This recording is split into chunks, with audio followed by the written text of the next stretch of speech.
December 2024. Reddit. A developer posted a title that read CSS Specificity Hell. The problem? A minified style sheet with rules clashing in ways that had become impossible to predict. Higher specificity selectors overriding lower priority rules in sequences nobody intended. The Cascade, CSS's mechanism for resolving conflicts between competing rules, had accumulated enough input from enough contributors over enough years that it no longer behaved as expected. The same category appeared in April 2024, a developer describing CSS as the most difficult technology they had dealt with after years working with it. November 2023, global rules leaking into component styles and breaking unrelated parts of the interface. The language Håkon Wium Lie first proposed in October 1994 is producing the same failure mode 30 years later. It is also, in 2026, more capable than it has ever been. Håkon Wium Lie was a Norwegian academic working at the European Nuclear Research Laboratory in Geneva in 1994. The World Wide Web was 2 years old. HTML existed as a structural markup language but had no styling system. Visual presentation was embedded inside HTML tags rather than separated into a distinct layer. Lie's proposal introduced a styling language that would sit alongside HTML. Document authors could suggest presentation, the browser and the user could also have styling opinions, and the Cascade would determine whose opinion prevailed. The name cascading style sheets came from this resolution mechanism. CSS1 became a W3C recommendation in December 1996. It defined the core properties still in active use: font, color, margin, padding, border. It also embedded the Cascade logic that has been the source of both the language's flexibility and its most persistent problems. In 2003, Dave Shea launched the CSS Zen Garden. The concept? One fixed HTML document, unlimited CSS files. Different style sheets producing completely different visual designs from identical markup. The project proved that CSS-based design was viable and expressive at a time when most web design still relied on table-based layouts and image slicing. It shifted the industry towards semantic HTML with separate style sheets, which is the architectural assumption every styling approach in web development has built on since. CSS3 is not a version. It is a modular restructuring. Each feature area evolves as its own specification at its own pace. This explains why different CSS capabilities shipped to browsers at different times, and why browser inconsistency defined the developer experience through the 2010s.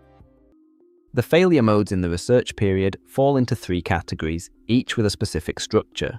The first is the specificity accumulation problem. A style sheet that worked when it had 50 rules starts to break unpredictably when it has 5,000. The global namespace means every class name shares the same space. Every rule can affect every element.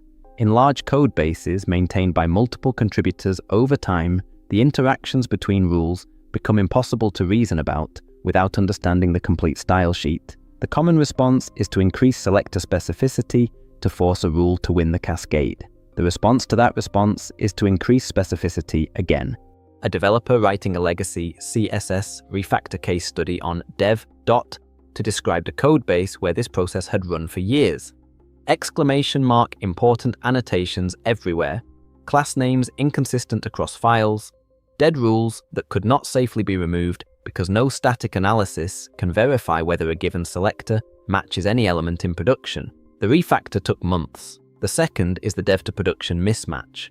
In July 2024, a developer reported CSS that worked correctly in local development and appeared broken in production. The Cascade order differed between environments. In March 2026, a GitHub issue in the Vite build tool documented the same category more specifically. When component CSS is auto-imported, its position in the production bundle is reversed relative to development. Different Cascade winners, different visual output, same code, same project, different environments. The third is accumulated debt. A navigation style sheet in the Wagtail project runs to 479 lines for a single component. Deep nesting, specificity-driven overrides, years of contributions. Removing CSS rules from a codebase of this scale is not safe without visual regression testing across every page. CSS in 2026 has features it did not have in 2016, and several of them directly address the failure modes documented in the research period. Native nesting allows child rules to be written inside their parent rule in the style sheet. Related styles are co-located. No preprocessor is required. This has been available in modern browsers since 2023 and 2024. The has selector allows a parent element to be styled based on what it contains. For 30 years, CSS could not select an element based on its children. The vitejs selector changes this. A layout can respond to whether a sidebar is present. A form group can change color when its input is invalid without any JavaScript. This landed in broad browser support by 2023. The @layer rule provides explicit cascade order control. A developer can declare layer order once, and all rules in a higher priority layer will beat all rules in a lower priority layer, regardless of selector specificity. This is the architectural solution to the specificity accumulation problem. A popular utility, CSS framework, uses the same layered architecture internally. It is now available as a native CSS feature. Container queries allow components to respond to the size of their containing element rather than the viewport. The same card component displays differently in a narrow sidebar than in a wide content area, using only CSS. The View Transitions API animates between page states and navigation events using CSS declarations rather than JavaScript animation libraries. These features are broadly supported in current browser versions as of 2026. The combination makes plain CSS significantly more expressive than it was at the start of the decade. Plain CSS in 2026 is the correct choice for teams that value full control over the styling layer, do not want to depend on a framework that could change its architecture between versions, and are building custom or performance-critical user interfaces where the utility constraints of a framework would require working around them more than working with them. The developer who wants to understand exactly what every rule in the style sheet does, and why, gets that from plain CSS. The developer who wants to be able to hand the codebase to someone new and have them read the styles without learning a framework. Vocabulary gets that from plain CSS. The failure modes documented in the research period are real and scale dependent. Specificity accumulation, global namespace pollution, and dev-to-production cascade divergence all worsen as codebases grow and as more contributors add rules without full knowledge of what already exists. The @layer rule addresses the architectural root cause of specificity conflicts, but it requires a team that applies it from the start or invests in retrofitting. Plain CSS does not protect against its own failure modes automatically.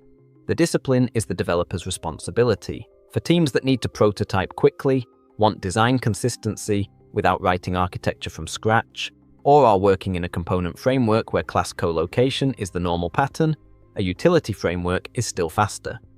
The productivity argument for utility-first CSS is based on real-time differences at the start of a project. Plain CSS's advantages compound over time as the codebase matures and framework dependencies become a maintenance consideration. The State of CSS 2025 records satisfaction with the language rising. 15 to 25% of developers use plain CSS directly without a framework layer. The number is stable. The language is improving. The cascade is not going anywhere. The cascade is the feature. At scale, the cascade is also the debt.